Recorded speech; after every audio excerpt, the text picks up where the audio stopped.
നിൽക്കുന്നു. എനിക്ക് പറയാൻ മാഡത്തിന് ചോദിക്കണം. മാഡത്തിന് പറഞ്ഞ കൾച്ചർ റിലീജിയൻ്റെ മേലെ വരുന്നു, ഖുർആൻ്റെ മേലെ കൾച്ചർ വരുന്നു. ഇപ്പോൾ മക്കയിൽ ആ കഴബാലയത്തിൽ സ്ത്രീകൾക്ക് പോകാം, അവിടെ തൊടാം. കേരളത്തിലെ സ്ത്രീകൾ മുഴുവൻ പോകുന്നു, തൊടുന്നു, ആ കഴബാലയം തൊടുന്നു, അതിനെ പ്രദക്ഷിണം വയ്ക്കുന്നു. ലോക മുസ്ലിങ്ങൾ തിരിഞ്ഞിരുന്ന ആരാധനാലയമാണത്.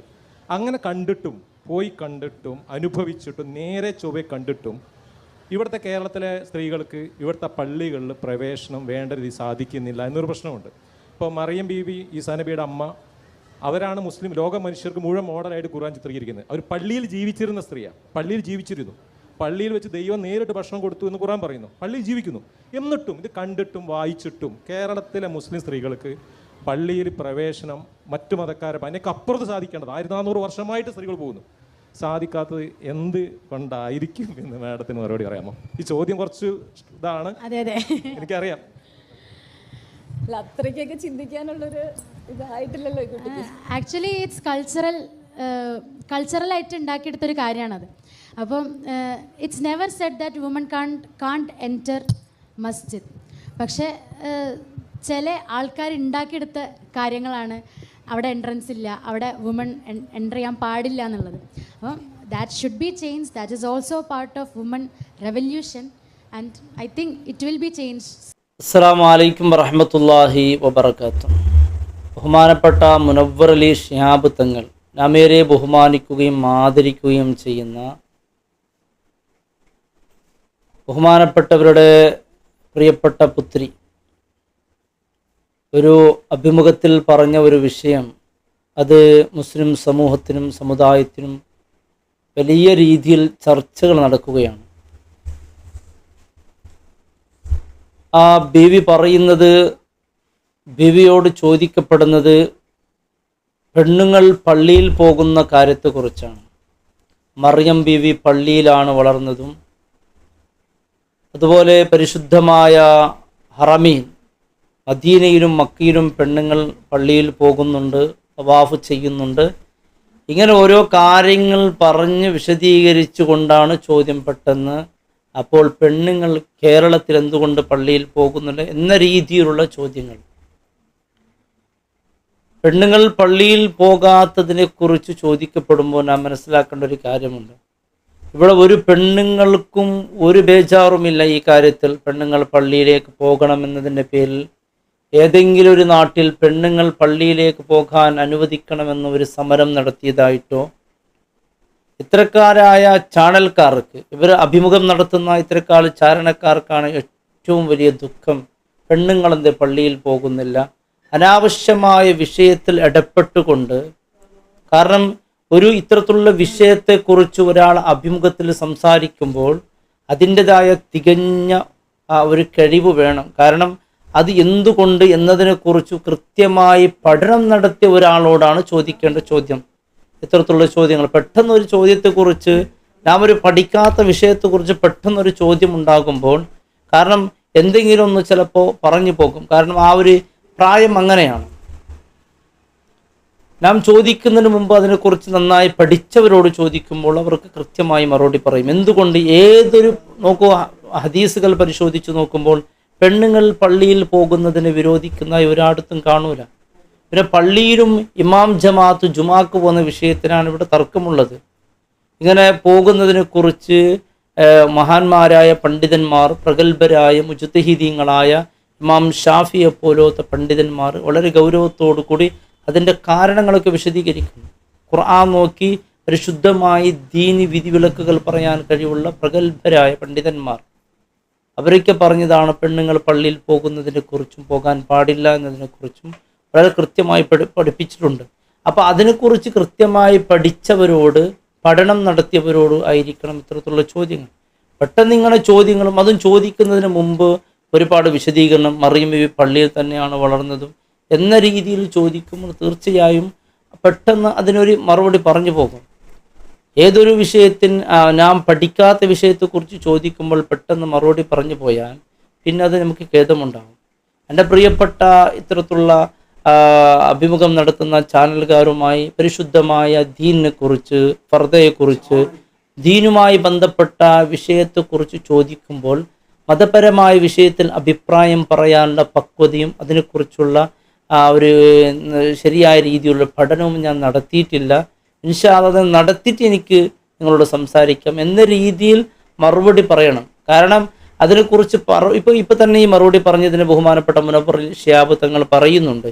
കാരണം അഗാധമായ അതിനെക്കുറിച്ച് വിവരമില്ലാത്തത് കൊണ്ട് ഞാൻ പിതാവെന്ന നിലയ്ക്ക് എൻ്റെ മകൾ പറഞ്ഞ ഈ ഒരു അഭിപ്രായത്തെക്കുറിച്ച് ഞാൻ നിങ്ങളോട് അതിനെക്കുറിച്ചുള്ള ഒരു ക്ഷമാപണം നടത്തുന്ന ഒരു വീഡിയോ ഞാൻ ഫേസ്ബുക്കിലേക്ക് കണ്ടു. എൻ്റെ പ്രിയപ്പെട്ടവരെ, എന്തുകൊണ്ട് ഇവിടെ സംഭവിച്ചു? ഇവിടെ സംഭവിച്ചത്, അതായത് ഈ അഭിമുഖം നടത്തുമ്പോൾ ചോദിക്കുന്ന ചില ചോദ്യങ്ങൾ അങ്ങനെയാണ്, ഉത്തരം മുട്ടിക്കുന്നത് പോലെ. കാരണം അവർ ഉദ്ദേശിക്കുന്ന മറുപടി കിട്ടണം. ഞാൻ ഉദ്ദേശിക്കുന്ന ഒരു മറുപടി എനിക്ക് കിട്ടണമെങ്കിൽ ഞാൻ വളരെ കൃത്യമായി ഒരു മാജിക് പോലെ ആയിരിക്കും ചോദ്യം അവതരിപ്പിക്കുന്നത്. കാരണം ഞാൻ ചോദിക്കുന്നത് ഈ മദ്രസയിൽ മക്കളോട്, കുട്ടികളോട്, അല്ലെങ്കിൽ വിദ്യാർത്ഥികളോട് അധ്യാപകന്മാർ ചോദിക്കുന്ന ചില ചോദ്യമുണ്ട്. അവർ നല്ല ഉത്തരം കിട്ടാൻ വേണ്ടി. കാരണം അവരെ നല്ല ദീനിയായ രീതിയിൽ, അല്ല നല്ല സംസ്കാരമുള്ളവരായി അവരെ വളർത്താൻ വേണ്ടി ഇപ്പോൾ കിതാബിൽ തന്നെ ചില കഥകളൊക്കെ കൊടുക്കും. ഒരു മീൻ, ഒരു തവള എന്ന് പറഞ്ഞ്, മത്സ്യം, തവള, ഈ കഥകൾ ഇങ്ങനെ വിശദീകരിക്കും. കാരണം ഈ ഭക്ഷണത്തിനെ ഇങ്ങനെ ആർത്തിയോടുകൂടി ഭക്ഷിക്കാൻ പോകണ്ട, അതിൽ ഇരുമ്പിൻ്റെ കൊളുത്തുണ്ടാകും, അതിൽ കുടുങ്ങിയാൽ നിന്നെ പിന്നെ അവർ കൊണ്ടുപോയി നിന്നെ അവർ എണ്ണയിലിട്ട് വറുത്തവർ തിന്നും, കടാര കൊണ്ട് നിന്നെ മുറിക്കും. ഇതൊക്കെ കുട്ടികളേക്ക് പറയുന്നത് എന്തിനാണ്? അവർക്ക് കൃത്യമായി അതിനെക്കുറിച്ച് അവർക്ക് ആ രീതിയിൽ പഠിപ്പിക്കപ്പെടും. അപ്പോൾ ഈ ചോദ്യകർത്താക്കന്മാർ എന്താക്കും? കൃത്യമായി അതിനെ കുറിച്ച് അവർ പഠിച്ച് കൃത്യമായി അതിനെക്കുറിച്ച് ഇന്ന മറുപടി കിട്ടണമെന്ന പ്രതീക്ഷയിൽ ആ രീതിയിൽ ചോദിക്കും. പെട്ടെന്ന് മതപരമായ വിഷയത്തിൽ ആഘാതത്തിൽ പഠിക്കാത്ത ചില പെൺകുട്ടികൾ നോക്കി, അടുത്ത് എത്ര നമ്മുടെ പെൺകുട്ടികളാണ് പരിശുദ്ധമായ ദീനിനെ കുറിച്ച്. ഈ അടുത്തൊരു പെൺകുട്ടി പറഞ്ഞു, മദ്രസ 6ാം ക്ലാസ് വരെ ഞാൻ പോയതാണ്, ഇപ്പോൾ മദ്രസയെക്കുറിച്ച് എനിക്ക് ഓർക്കുമ്പോൾ വല്ലാത്ത പുച്ഛവും ദേഷ്യവും എനിക്ക് വരുന്നുണ്ട്. എന്തുകൊണ്ടാണ് പെൺകുട്ടി അങ്ങനെ പറയുന്നത്? കാരണം അതിന് കുറച്ച് 6ാം ക്ലാസ് വരെ പോയ കുട്ടിക്ക് അത്രയേ ഉള്ളൂ. കാരണം പരിശുദ്ധമായ മദ്രസൻ്റെ എല്ലാ ദീനി പഠനങ്ങൾ ഇന്നൊന്ന് യൂട്യൂബിലോ അല്ലെങ്കിൽ അതിൻ്റെതായ ആപ്പുകളുണ്ട്, അതിലൊന്ന് പരിശോധിച്ചാൽ പരിശുദ്ധമായ ദീനിൽ പഠിപ്പിക്കുന്ന കാര്യങ്ങൾ എത്ര കൃത്യമായി മാതാപിതാക്കളെയും നിസ്കാരത്തെക്കുറിച്ചും അതുപോലെ ദാനധർമ്മത്തെക്കുറിച്ചും ഒരുപാട് നല്ല നല്ല സംസ്കാരത്തെക്കുറിച്ചാണ് പഠിപ്പിക്കപ്പെടുന്നത്. ഈ അടുത്ത് വലിയ ഒരു ഹൈന്ദവ സഹോദരൻ വന്ന് ഒരു പ്രഭാഷണത്തിൽ പറയുന്ന അദ്ദേഹത്തിൻ്റെ പേര് ഞാനിപ്പോൾ ഓർക്കുന്നില്ല. അദ്ദേഹം പറഞ്ഞ ഒരു വാക്കുണ്ട്. കാരണം ഇവിടെ കൂടുതൽ നിയന്ത്രിക്കുന്നത് അവരവരുടെ മതങ്ങളാണ്, പ്രത്യേകിച്ച് മുസ്ലിം മതങ്ങളെക്കുറിച്ച് എടുത്തു പറയുകയാണ്. കാരണം ഇവിടുത്തെ മുസ്ലിമീങ്ങൾ അവർക്കുള്ള മതങ്ങളാണ് ഇവിടെ തിന്മകളിൽ നിന്ന്, ഇത്തരത്തിലുള്ള മയക്കുമരുന്ന്, പല മോഷ്ടാക്കളിൽ നിന്ന് ഇത്തരത്തിലുള്ള അവരെ നിയന്ത്രിക്കുന്നത്. ഒരു 80% ഇവിടുത്തെ മതപഠനങ്ങളാണ്. പോലീസുകാർ എന്നുള്ളത് ഒരു 10 ഒരു 20 കൂടിയാൽ അത്രയേ ഉള്ളൂ. പോലീസുമാരെ നിയന്ത്രണം കൊണ്ട് ഇത്തരത്തിലുള്ള കാര്യങ്ങൾ ഇവിടെ ഇല്ലാതെയാകുന്നത്. കൂടുതൽ അവിടുത്തെ പള്ളിയിലെ ഉസ്താക്കന്മാർ എന്നവർ കൃത്യമായി അള്ളാഹു കാണുന്നുണ്ട് എന്നുള്ള ബോധം അവർക്ക് പഠിപ്പിച്ചത് കൊണ്ടാണ് അവർ കൃത്യമായി പറയുന്നത് എന്ന്. അതുകൊണ്ട് എൻ്റെ പ്രിയപ്പെട്ട പെൺകുട്ടികളോട് പറയാനുള്ളത്, അതുപോലെ സഹോദരിമാരോട് പറയാനുള്ളത്, നിങ്ങളുടെ വാക്കിൽ നിന്ന്, നിങ്ങളുടെ നാക്കിൽ നിന്ന് എന്തെങ്കിലും ഒന്ന് കിട്ടാനും അത് വലിയ ഒരു വിഷയമാക്കാൻ വേണ്ടി ഇങ്ങനെ ഇരയെ കിട്ടിങ്ങനെ കാത്തു നിൽക്കുന്നത് പോലെ അവർ കാത്തു നിൽക്കുന്ന സമയത്ത് ഇത്തരത്തിലുള്ള വിഷയത്തിൽ അഭിപ്രായം പറയാൻ ഞാൻ അതിനെക്കുറിച്ച് പഠിച്ച് പറയാം, അല്ലെങ്കിൽ എന്തെങ്കിലും കാര്യം ഗൗരവത്തോടു കൂടി അവരോട് പറയണം. പെട്ടെന്ന് കയറിച്ചേറി അഭിപ്രായങ്ങൾ പറയരുത്. പറയുമ്പോൾ അതുണ്ടാക്കുന്ന പ്രശ്നങ്ങൾ നോക്ക്. ഇത് മഹാനായ ബഹുമാനപ്പെട്ട മുനവ്വർ ശിഹാബ് തങ്ങളുടെ മകളായതുകൊണ്ട്, വാപ്പ പറഞ്ഞതുപോലെ അനുസരിക്കുന്ന ഒരു മകളായതുകൊണ്ട് കൃത്യമായി വീണ്ടും അതിനെക്കുറിച്ച് കൃത്യമായി പഠിക്കാത്തത് കൊണ്ടാണ് അഭിപ്രായം പറഞ്ഞു പോയത് എന്ന രീതിയിൽ പറഞ്ഞു. ഇനി അങ്ങനെ അല്ലായിരുന്നുവെങ്കിലോ, ഏതായാലും എൻ്റെ നാക്കിന്ന് വന്നുപോയല്ലോ, പിന്നെ അവർ അതിൽ സ്ഥിരമായി നിൽക്കാൻ വേണ്ടി പിന്നെ അതിലേറെ കളവുകൾ പറഞ്ഞ് അതിനെ സ്ഥാപിക്കാൻ നോക്കും. അൽഹംദുലില്ലാഹ്, എൻ്റെ പ്രിയപ്പെട്ടവർ, വലിയ സന്തോഷമുണ്ട്. ബഹുമാനപ്പെട്ട മുനവ്വർ ശിഹാബ് തങ്ങൾ വളരെ കൃത്യതയോടുകൂടി കാര്യങ്ങളൊക്കെ പറഞ്ഞതിൽ വലിയ സന്തോഷമുണ്ട്. അപ്പോൾ പള്ളിയിലേക്ക് പോകുന്ന കാര്യത്തിൽ ഇത്ര അഭിമുഖം നടത്തുന്നവർ, ചോദിക്കുന്നവർ മനസ്സിലാക്കേണ്ട കാര്യമുണ്ട്. വളരെ ഗൗരവത്തോടെ മനസ്സിലാക്കണം.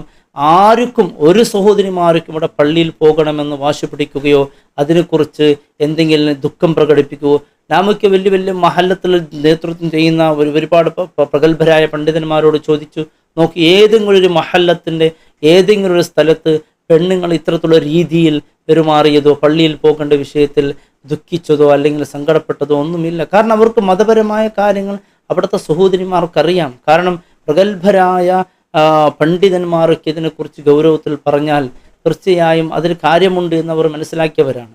അതുകൊണ്ട് എൻ്റെ പ്രിയപ്പെട്ട സഹോദരിമാരോട് പ്രത്യേകിച്ച് പറയാനുള്ളത്, ഇത്തരത്തിലുള്ള കാര്യത്തിൽ അഭിപ്രായം പറയാൻ പോകരുത്. കാരണം ഇനി പല ചോദ്യങ്ങളുണ്ടാവും. പരിശുദ്ധമായ ദീനിയായ വിഷയത്തിൽ 4 വിവാഹം കഴിക്കുന്നതിനെ കാര്യത്തെക്കുറിച്ച്, അവർ ധരിക്കുന്ന ഫർദയെക്കുറിച്ച്, ഒരു തലയുടെ മുടി കണ്ടാൽ പോലും നരകത്തിൽ പോകുമെന്ന് നിങ്ങളെ മതം പഠിപ്പിക്കപ്പെടുമ്പോൾ ഒരു മുടി കൊണ്ട് ഈമാൻ ഊറിപ്പോവുകയാണെങ്കിൽ എന്തിനാണ് ആ മതം നിങ്ങൾക്ക്? ഇങ്ങനെ ഒരുപാട് രീതിയിൽ ഒരു മനസ്സിനെ ജനങ്ങളെ പിടിച്ച് ജനങ്ങൾക്ക് ഇടയിൽ അവരുടെ മനസ്സിനെ അവരുടെ ഭാഗത്തു നിന്ന് കൃത്യമായ പരിശുദ്ധമായ ദീനിന് എതിരായിട്ടുള്ള മറുപടി വരാൻ വേണ്ടിയുള്ള രീതിയിൽ അവർക്ക് ചോദിക്കപ്പെടുമ്പോൾ മതപരമായ കാര്യത്തിൽ അഭിപ്രായം പറഞ്ഞ് പിന്നെ ദുഃഖിക്കുന്ന ഒരവസ്ഥയിൽ ഉണ്ടാകും. ഇല്ലെങ്കിൽ കൃത്യമായി പഠിച്ചു പോകണം. എന്തുകൊണ്ട് അങ്ങനെ, എന്തുകൊണ്ട് കേരളത്തിൽ ഇല്ല, എന്തുകൊണ്ട് പരിശുദ്ധമായ ഹറമിലുണ്ട് എന്നതിനെക്കുറിച്ചൊക്കെ ചോദിക്കുമ്പോൾ അതിനെക്കുറിച്ച് കൃത്യമായി പഠിച്ച് മറുപടി പറയണം. ഇല്ലെങ്കിൽ അത് പിന്നെ വലിയ ദുഃഖത്തിലേക്ക് എത്തിപ്പിക്കും. അല്ലാഹു റബ്ബ് സുബ്ഹാനഹു വതആല നമ്മുടെ സഹോദരിമാർ, നമ്മുടെ പെങ്ങന്മാർക്ക് കൃത്യമായി ദീനിയായ കാര്യങ്ങൾ പഠിച്ചുകൊണ്ട് അത് മറുപടിക്ക് പറയാനുള്ള തൗഫീഖ്, പ്രത്യേകിച്ച് അള്ളാഹുവിൻ്റെ റസൂൽ പറഞ്ഞു, ഇന്ന അലിമ ഷൈഇൻ ഫഖുൽ, എനിക്ക് എന്തെങ്കിലും ഒരു വസ്തു അറിയുന്നുണ്ടെങ്കിൽ നീ പറഞ്ഞു കൊടുക്ക്, അറിയില്ലെങ്കിൽ അള്ളാഹു ആലം എന്ന് പറയലും അത് അറിവിൽപ്പെട്ടതാണ് എന്ന് അള്ളാഹുവിൻ്റെ ഹബീബ് സല്ലല്ലാഹു അലൈഹി വസല്ലം തങ്ങൾ പഠിപ്പിച്ച ആ കുടുംബ പരമ്പരയിലുള്ളവരാക്കെയാണ്, പ്രത്യേകിച്ച് ആ റസൂലിൻ്റെ ഉമ്മത്തുകളാണ് നാം എന്നുള്ള കാര്യം നാം ഓർക്കേണ്ടതുണ്ട്. അള്ളാഹു അനുഗ്രഹിക്കട്ടെ. ഈ കാര്യങ്ങൾ പ്രത്യേകിച്ച് മനസ്സിലാക്കണം. ഇതിനെക്കുറിച്ച് ഒരു വീഡിയോ ചെയ്യാനുള്ള കാരണം ഇത്തരത്തിലുള്ള വിഷയങ്ങൾ, ഇത്തരത്തിലുള്ള ആളുകളെ, പ്രഗത്ഭരായ ആളുകളുടെ മക്കളുടെ നാക്കിൽ നിന്നിങ്ങനെ വരുമ്പോൾ മറ്റുള്ള ആളുകൾ ഇതിൽ പ്രചോദിതരായി പോകരുത് എന്ന ഒരു നിയത്തിലാണ്, എന്ന ഒരു മുന്നറിയിപ്പിന് വേണ്ടിയാണ് ഈ ഒരു വീഡിയോ ചെയ്തിട്ടുള്ളത്. അള്ളാഹു അനുഗ്രഹിക്കട്ടെ. അസ്സലാമു അലൈക്കും വറഹ്മത്തുള്ളാഹി വബറകാതുഹു.